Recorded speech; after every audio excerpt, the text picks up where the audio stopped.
Eurovisioonini on praeguse hetkega ainult 2 nädalat jäänud ja kui te mind tunnete või kui te üldse mind olete natuke aega jälginud, siis te teate, et ma olen üks räigelt suur Eurovisiooni fanaatik. Minu jaoks on Eurovisioon tähendanud kõige rohkemat juba nii kaua, kui ma mäletan TBH. Ja ka see aasta pean mina, Sydney, kui te veel mu nime ei teadnud, siis igaks juhuks mainin, tegema Eurovisiooni teemalise video. Ma ei oska klaverit nootide järgi mängida enam. Ma oskan seda mängida ainult easy piano tutorialide järgi. Eurovisiooni lauludega on mul selline dilemma, bond. Ma ei luba endal kuulata enamus lauludest. Tavaliselt ma kuulan 40-42 laulust ära umbes 5-6 laulu maksimaalselt. Ja et näidata inimestele oma kahte annet, ilmselgelt klaveri mängimine ja Eurovisioon, siis ma teengi selle video. Mul on siin internet ees, te ei näe seda, sest ma olen professionaalne YouTuber. Ilmselgelt ma olen professionaalne YouTuber. Märkides ära, et ma ei ole 6 nädalat videot pannud. Aga ma ei oskagi muud öelda. Hakkame pihta. Seda videot ei saa alustada ilma süntesaatorita. Okei, ma ei ole võlur, ma pean ise selle tooma. Pekki, mul jäi juhe maha. See juhe on sama vana kui ma ise. Here we go. Ma hakkasin siit praegu oma loomingut laskma, mis muidugi ka on hästi ilus ja mõnusam ja väga musikaalne, aga videoidee on siiski Eurovisiooni laule proovida mängida, seega hakkamegi otsa pihta ja guugeldame easy piano tutorial. Olen võtnud esile Elina Nechaeva Forza piano tutorial. Loodetavasti see on suhteliselt easy, fingers crossed. Oot, ma juba olen täiesti lost. 1, 2, 3. Kas laul hakkab siit või? Kumb on rohkem La Forza noot? Mu muusikaline aju ütleb praegu, et see on see. Oh, wow! Kõlab ju täiesti nagu La Forza.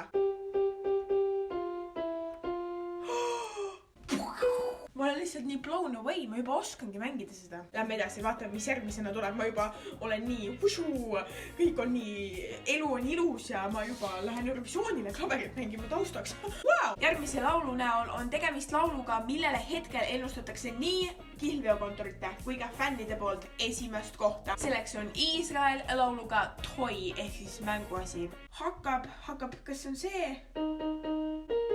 Oodake, ma olen segaduses. No algus on ju täitsa käpas. Minu käpp, algus. See laul hakkab kanahäältega ja see naine Neta teeb ise ka terve laulu vältel kanahääli, mis on nagu natuke imelik, aga samas nagu you do you girl, you do you. Okei, algus on meil olemas, lähme edasi. Nüüd tulevad kanahäälded.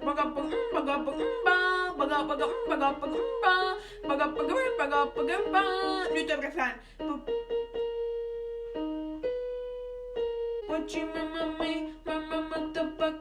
Kui te ei ole seda laulu varem kuulnud, siis ilmselgelt see ei meikinud teile absoluutselt sensi hetkel, aga kui te olete kuulanud Iisraeli laulu, siis te teate, et see kõlas täpselt nagu Iisraeli laul. Kui te mind eelmine aasta jälgisite, siis te teate, et minu lemmik oli Bulgaaria. See aasta on Bulgaaria hittinud Back Loot.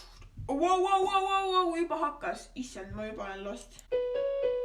Okei, ma alustasin natuke hiljem. See on nagu Love is like a black hole. Midagi läks väga valesti. Nüüd tuleb refrään.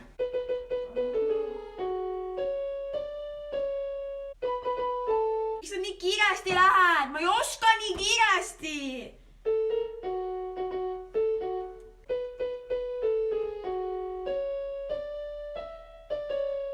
Ta näitab kahte kätt korraga mingi, siin pool tuleb mitut näppu korraga kasutada, siin ka mingi vasak käsi nagu hell no. Üks laul on veel, mida ma olen kuulanud ja see viimane laul, mida ma olen kuulnud, on Rootsi laul. Mõelge, me saame öelda see aasta, et Eestil on parem laul kui Rootsil. Alustame ilmselgelt vist F-ist.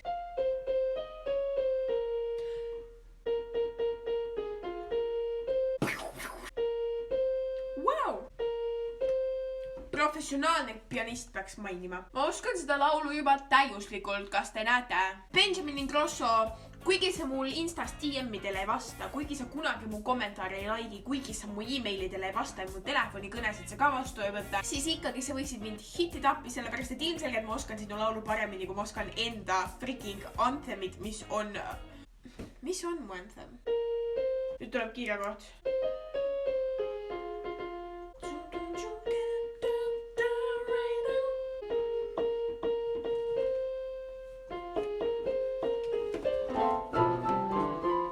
te seda videot vaatasite, näeme teiega juba järgmisel nädalal ja kindlasti andke mulle all kommentaarides teada, kes on teie selle aasta lemmik Eurovisioonil on. Minu lemmik on kindlasti Eesti. Ma unustasin siia lõppu tšau öelda, seega tšau!